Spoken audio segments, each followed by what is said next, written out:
We're all adopted. I knew Bradley would make perfect choices in regard to the song service. And so I want to talk with you a little bit about children won't wait. We have some new little ones among us, and we want to celebrate the fact that they're here, and we want to do the best that we can to give them back to our Father who has allowed us to adopt them, to have them naturally, to have them in the foster system, and to try to give these children to God. Some friends of mine named David and Dana Carosa were successful, so we call it, in the business world, and they decided they wanted to be involved in sacred selections. Some of us grew up with a red songbook from Kendallville, Indiana called Sacred Selections. Some of you have never heard of it. Sacred Selections is an organization that helps people adopt children. And the goal is to see those children be at the throne of God. Number 1 will be with us next Sunday up in Shakamak, Indiana. That's the very first young man who was adopted. Number 489 came home a couple of weeks ago. Her name is Abigail. And her song is How Can I Be Lonely? And that was a song I grew up singing. But I realized you didn't grow up singing that song. So I didn't want to sing a solo today. A few of you know How Can I Be Lonely? When I've Jesus only to be my companion and unfailing guide. It's a great song. But before Abigail arrived, there was a girl named Darcy who arrived. And there was a young man named Crew who arrived. They have their songs in the 400s section. Well, we want to focus on all of the children that God has given us. Back in 1988, you can remember back then, I was a young man trying to give my family to the Lord. It was in Lafayette, Indiana. And this book was given to me on Friday of that week.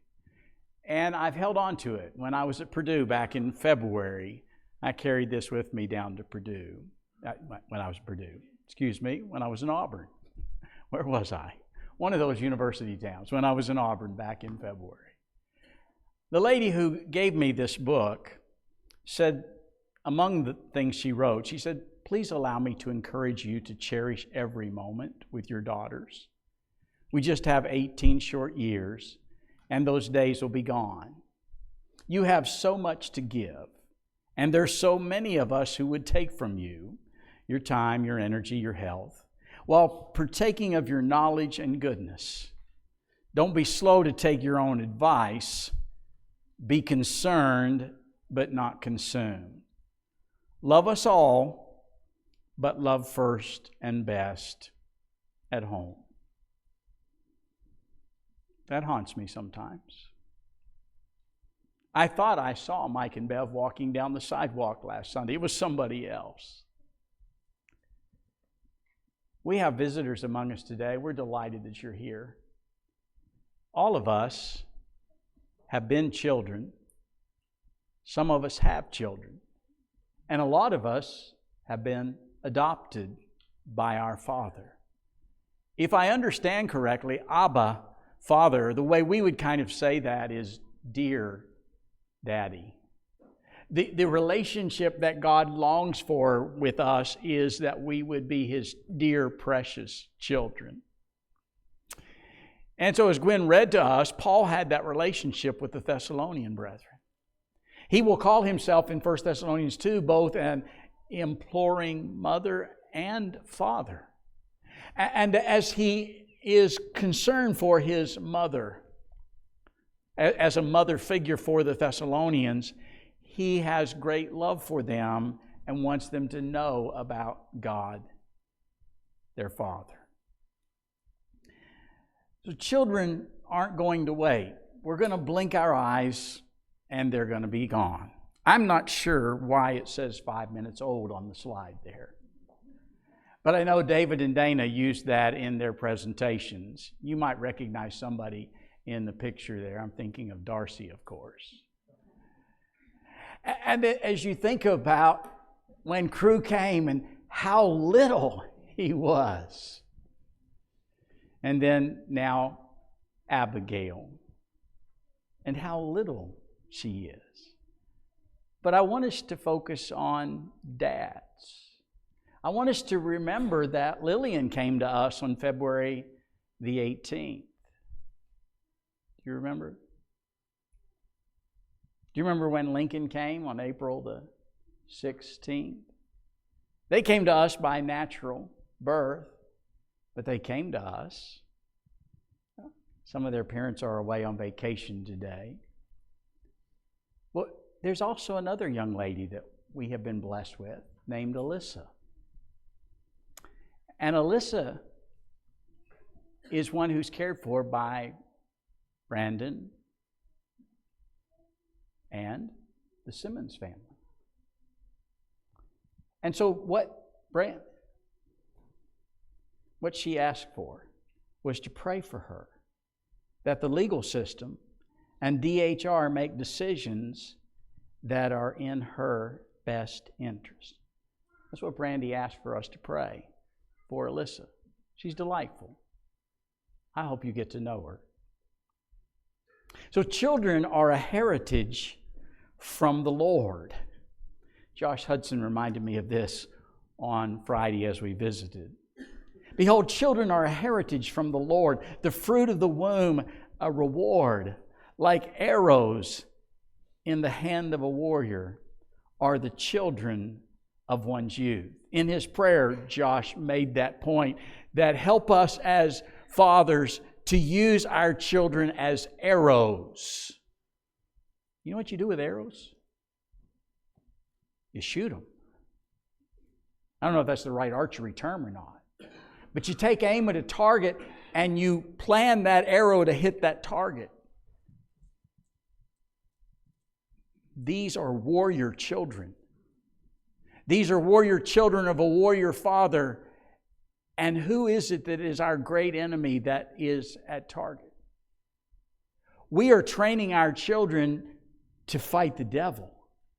We are preparing them as arrows to defeat the devil in our world, in our family. And so blessed is the man who fills his quiver with them.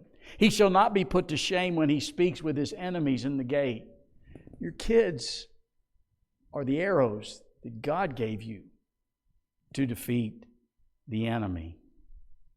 So the lesson today is basically threefold: celebrating the new little ones. Then to focus on the fact that we're all adopted. To focus on the fact that God has a special place in His heart for orphans. And finally, that our children won't be ours very long. So in Romans chapter 8, you did not receive the spirit of slavery to fall back into fear, but you've received the spirit of adoption as sons, by whom we cry, Abba, Father. Ephesians 1 tells us He predestined us for adoption as sons through Jesus Christ, according to the purpose of His will. We're all adopted. God planned before the foundation of the world that He would adopt us as His children through His Son, Jesus Christ. We're adopted children, all of us. We're also reminded that as pure people of God, pure religion, unspotted, unblameless, undefiled before God, is to visit the fatherless and the widows and to keep oneself unspotted from the world. We often have a misunderstanding of really what visiting is about. Visiting is not just to go to Grandma's house and to see what cookies she might have prepared. The way the Scriptures use the word visit is to come and look upon a situation and respond to the need. When Jesus came, the people would say, God has visited His people. Jesus came to serve the needs of all who were around Him. When we visit someone, we assess the circumstances and we seek to bring about whatever they have as a need. So when we go to visit widows, we're going to assess whatever it is that they need. How can we be of service? How can we best help you? But we also are to visit the fatherless. And so much of who we are is related to how we serve the least in our society, those who are disenfranchised. And so the gospel of Jesus Christ cannot be separated from caring for the widow, for the orphan, for the hungry, for the thirsty, the sick, the stranger, or the prisoner. That's exactly what Jesus says in Matthew 25. So we are about, as people of good works, we are about serving other people around us. And people watch how we serve others. Are we simply focused on our little nucleus, or are we reaching in our community and beyond other people? Obviously, our work in the Philippines shows we care about others. Titus is going to talk to us not only about sound teaching, he's going to talk to us about sound practice. He's going to talk to us about not only knowing what's right, the orthodoxy of correct teaching, he's going to talk to us about correct conduct as the people of God. And so we want to think about that as parents. We want to think about that as a church. We want to think about it as a community. And so David Carosa got to digging around in some historical notes. And Aristides, a Christian apologist, depicts the economic provision of the Christian community in the second quarter of the 2nd century. That's around 125 to 150. And he says about the Christians, kindliness is their nature. There's no falsehood among them. They love one another. They do not neglect widows, and orphans they rescue for those who are cruel to them.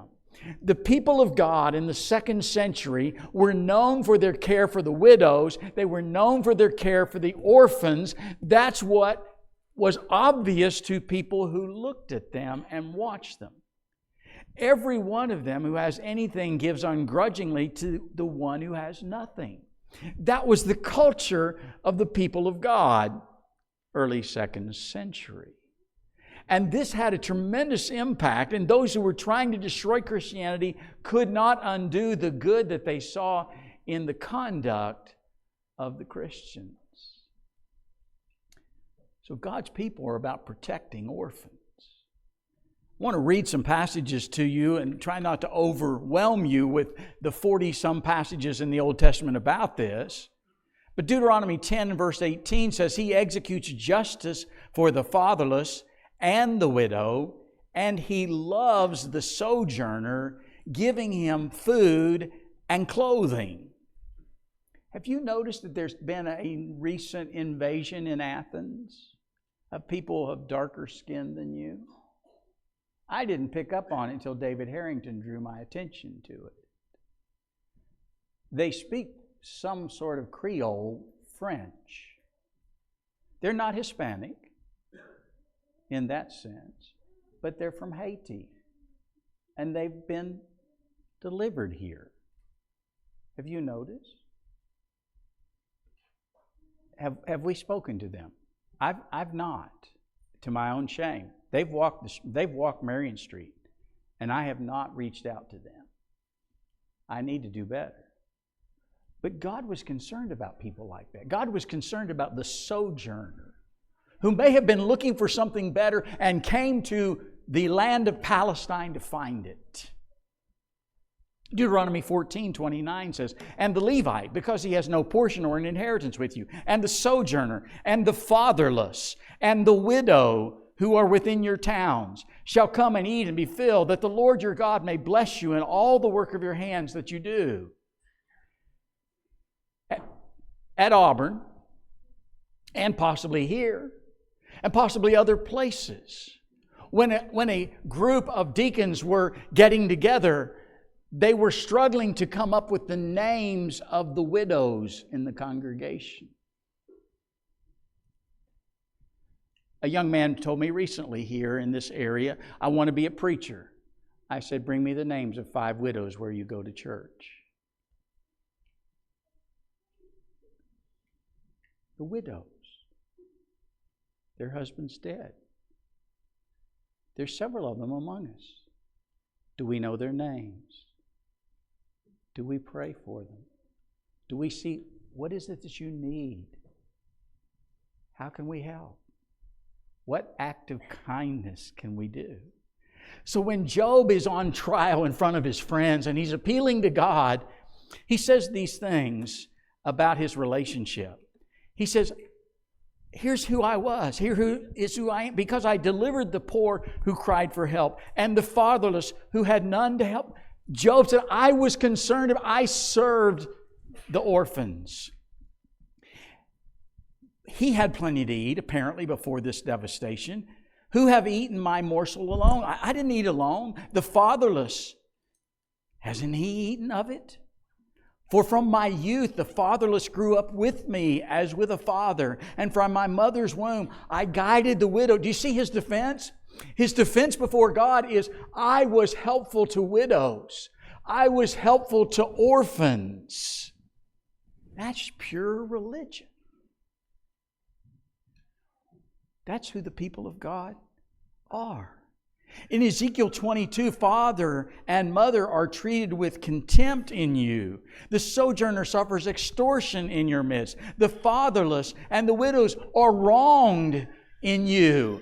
The reason you're going into captivity, Ezekiel's saying, the reason we're here in captivity is because of the way we treated widows and orphans. And then Zechariah, as they're anticipating God's restored temple and restored worship, he says, do not oppress the widow, the fatherless, the sojourner, or the poor, and let none of you devise evil against another in your heart. Orphans, widows are focus of the people. It's always been that way. The people of God. And so perhaps haunting us as much as anything is Edgar Guest's poem that Corky placed in the bulletin, and thank you for doing so. Mr. Guest said, we think of orphans only as little girls and lads who haven't any mothers and who haven't any dads. They are grouped with other children, and in groups they're put to bed with some stranger paid to listen while their little prayers are said. All the grown-ups look with pity on such lonely children small, and declared to be an orphan is the saddest fate of all. But sometime I look about me and with sorrow hang my head as I gaze on something sadder than the orphans of the dead. Far more pitiful and tragic as the long days come and go are the orphans of the parents. They're not allowed to know. They're orphans of the living, left alone to romp and play, for their fathers and their mothers by ambition shut away. They have fathers who are busy and so weighted down with cares that they haven't time to listen to a little child's affairs.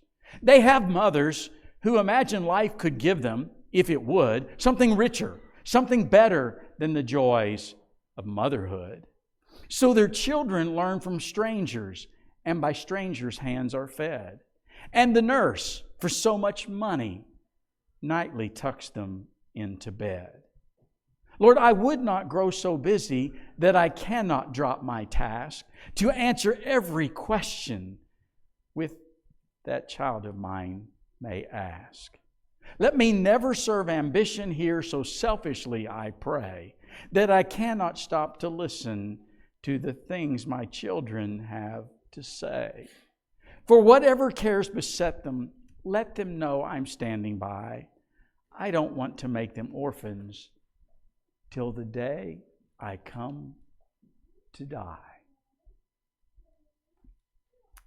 Isn't that the saddest of all? My mind runs back to 60 years ago, and I couldn't figure out, why did my grandma always feed breakfast to the kids across the street? Why did those kids come to my grandparents' house after school? And then I learned much, much later, it was because their mother was an alcoholic and she wasn't awake when it came breakfast time, and she wasn't able to care for them when they came home from school. So they're orphans of the living then and now. And so Helen Young, quite some time ago, wrote, "Children won't wait." She made this observation in regard to there's a time to anticipate the baby coming, a time to consult a doctor, a time to plan a diet and exercise, a time to gather a layette. I had to ask Cindy, what's a layette? That's where you collect all the clothes and get the bed and everything ready for the baby. There's a time to wonder at the ways of God, knowing that He guides our every step. There's a time to dream of what children may become. There's a time to pray that God will teach us how to train the children that He gives. A time to prepare ourselves that we might nurture this new soul. But soon there comes the time for birth, for babies won't wait. There's a time for night feedings, for colic, for baby tears. There's a time for rocking and a time for walking the floor. A time for patience and self-sacrifice. A time to show our children that this new world is a world of love and goodness and dependability. There's a time to ponder what a child is. Not a pet, not a toy, but a person, an individual, a soul made in God's image. Time for that. I've often observed that I don't know if there's anything that will sober a man more than the birth of his first child. If when a man holds a little baby, his child, his flesh and blood, if that doesn't sober him to what is most important, I don't know of anything that will. And some of you now have that beautiful privilege. There's a time that says, "Mommy, tell me a story." We get that often from particularly one grandchild. "Tell us a story about when you were little." Take time to tell your children stories about what matters most. There's a time to teach them to pray. To not just recite, "Now I lay me down to sleep, the Lord I pray my soul to keep," but to teach them to pray, to listen to their hearts, and to let them listen to your heart. And for most of us to listen to God's heart. Pray every day with your children. It's such a precious, important time. And listen to their prayers. There's a time to answer all their questions. There's a poem back on the back table after you ran out of outlines. Max Lucado wrote a beautiful poem about the picture of how children aren't a possession. Children are simply a stewardship of the image of God that we're given the privilege to train to point toward heaven. That's your privilege. And when I heard John McKee preaching, could I call it preaching Wednesday night? I thought, man, that sounds like Odd McKee. Well, that's John's dad. And there were so many. And one of the things that I remember, maybe the last time I ever heard Odd McKee preach, he said, "Oh, consistency, thou art a jewel." Consistency. Children need routine. Children need to know this is what's going to happen, and this is when it's going to happen, and this is why it's going to happen, as best as they can understand that. And so I was thinking just this last week, I think I can count on one hand, maybe two hands, every time we were not in the assembly of God's people when I was a kid. I know there were times when I was sick. And I can remember a time going to Florida, and we were going to be back wherever we were visiting for the evening service, but when we went to Cape Canaveral, the tour lasted longer than we realized. I remember that time. I remember the one time that I was left at my grandparents' house, the grandparents who didn't serve the Lord, on a Sunday evening, and my parents and my brother left me, and I was not with God's people on that Sunday night, and it bothered me. I do remember my own choice of choosing all-star baseball over Bible study just after I said Jesus is my King. You see, because the consistent pattern was, even if Dad was working nights, even if Dad was working afternoon shift, the consistent pattern throughout my childhood was we will be with the Lord's people every time the Lord's people will be meeting as to the best of our ability. That gave me comfort. That gave me rooting. That gave me consistency.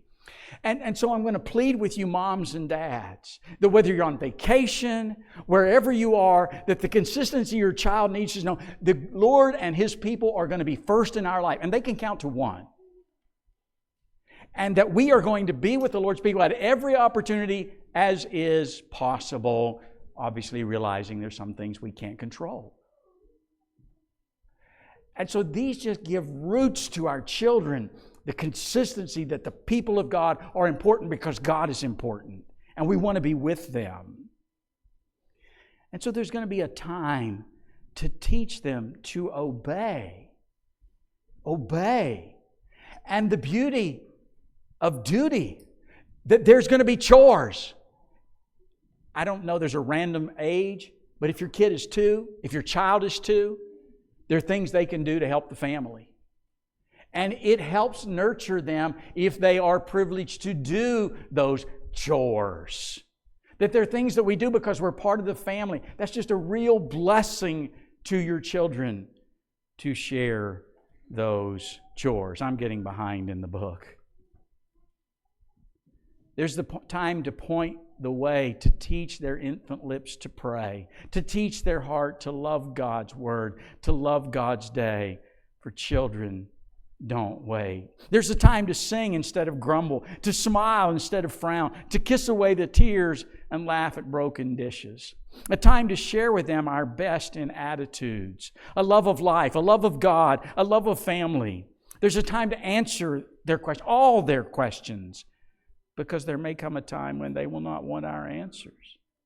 There's a time to teach them so patiently to obey, to put their toys away. There's a time to teach them the beauty of duty, the habit of Bible reading, the joy of worship at home. The joy of worship at home. The peace of prayer. For children, they don't wait. They don't wait. There's a time to teach them. You get to go to school. I almost said you got it. You get to go to school. Do you remember that anxiety of dropping them off the first day of school? Maybe it was kindergarten. For some of us, we didn't have that thing.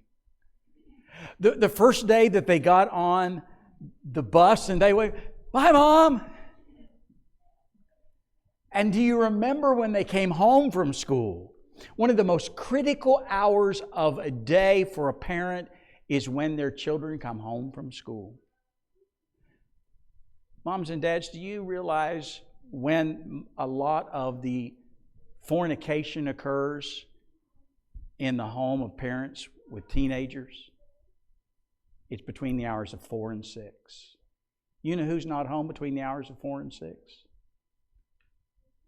Mom and Dad. But the kids are home.